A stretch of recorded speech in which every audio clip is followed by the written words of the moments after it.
homestuck. The disciple held the baby in her arms, rocking her back and forth slightly.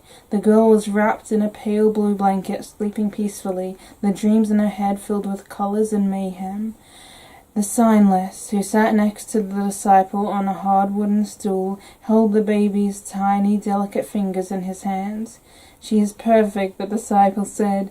"Anything I could have hoped for. A safe delivery for the both of us, a good home to grow up in, enough food and water to last us, was blessed upon me. My only wish—" She cut off suddenly, deciding not to mention what she was going to say. "Your only wish is what? She is beautiful, and she resembles you in so many ways," questioned the signless. "She has your olive green eyes, and the hair she does have is black like the both of ours, and curls in the slightest ways like yours does." The disciple sighed. "My only wish is to have another child, a son, a brother for my daughter." Again she sighed, and a single tear ran down her face. "But I am not fit to have another child. Luck never comes twice in a row. A second pregnancy could kill me, or kill the child prematurely.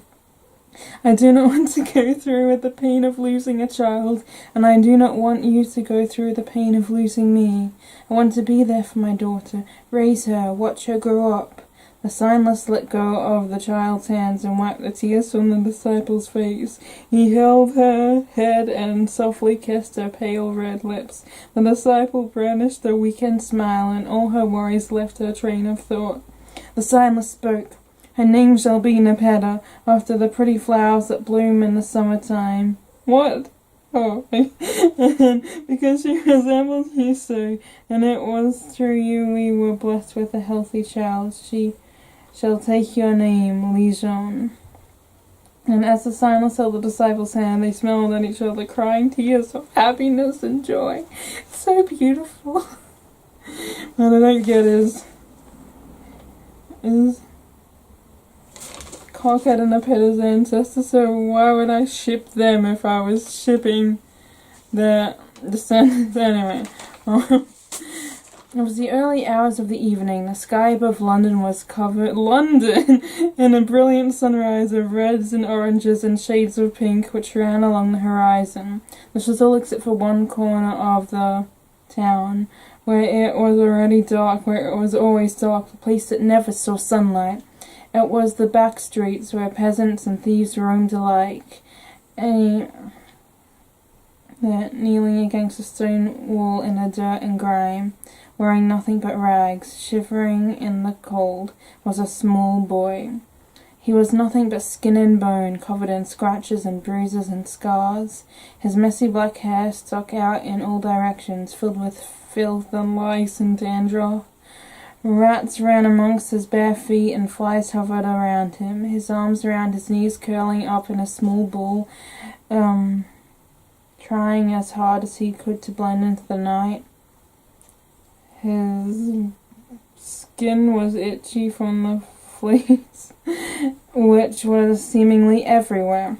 Standing only feet in front of him was a young girl, and looking at her, he knew at once she did not belong here, that she had become lost. She wore a flowing blue dress, which cut just above the ankles, and sleeves which went down to her elbows. A corset fitted tightly around her chest, tied together with a ribbon which crossed over several times and formed a bow. Yes, you really need to describe what a corset looks like. A white apron was tied around her waist, smudged slightly but otherwise clean. Her eyes were green and intriguing. Her skin looked as soft as silk. Her black as coal hair curled perfectly, framing her face, tied back with a green ribbon, and her pink lips smiled down on him, a friendly and inviting smile. No one had ever smiled at him before. Nepeta Legion looked down at the ragged boy in front of her, deep into his mysterious, smoky grey eyes, and was horrified by what had befallen on her. He had been through so much emotionally, she could see that, and from his scratches and scars knew he had known nothing but pain and misery. He was a pale imitation of a boy, starving and barely alive. She smiled at him, a true smile, not with her mouth but her whole face, which glowed, her rosy cheeks filled, and her eyes widened, as if to say she wanted to be friends, not to be cruel or ridicule him. She felt her heart skip a beat. Ooh. And she blushed profoundly, shyly wiping the hair from in front of her face, and held down the skirt of her dress as the cold wind blew against her. She took one step closer towards him and was about to introduce herself when her mother came up towards her. "It is time to go now, Nepeta. We must arrive home before it is too dark," said the disciple, and she took Nepeta by the hand and hurried into the sunlight. Nepeta looked back and watched as the boy appeared further and further away and wondered if she would ever see him again. The boy watched as the girl left, along with all his hopes and dreams. He would probably stay here until he died, which he knew was going to happen very soon, as he was merely waiting outside death's door, waiting to be invited in. He knew he would be happier and peaceful in an endless sleep, more so than in his life. He had never felt happiness. He did not understand happiness. He did not know how to be happy, what the secret to happiness was. Was it wealth? But he had seen many wealthy people who were miserable as he was. Perhaps, if he followed the girl, he would find another life. Maybe someone would even take pity on him. He ran through the streets, catching up to her just when she was almost out of sight. He stopped, breathless. He could not run. He had nothing to run on. He had nothing to eat. He had had nothing to eat in days.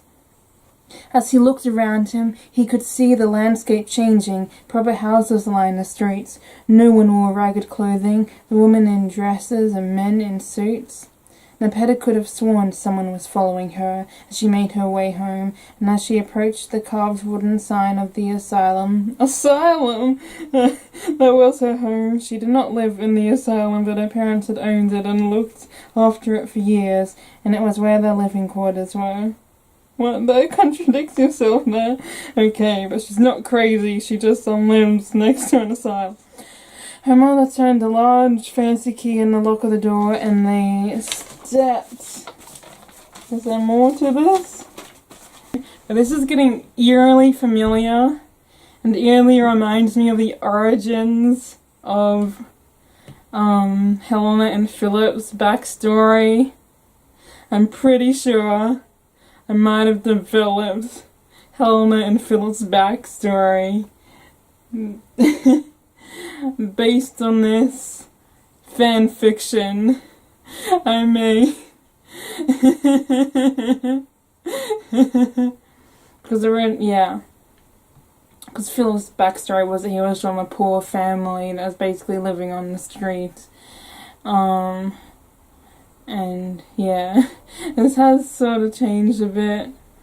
Maybe talk more about that later. I guess it's not like Helena lived in an asylum or anything. She was just in a normal family, but she was the one who finds Philip and stuff, and they become friends, and she helps him get a normal life and a good family and stuff, and yeah. But now I'm horrified because now I've realized the truth that everything I ever thought was original was based off Homestuck.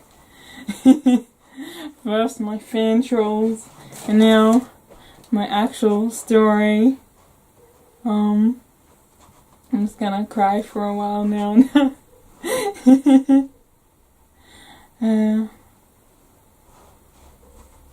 I remember definitely really thinking about this a lot and developing this and then developing it into my own stories.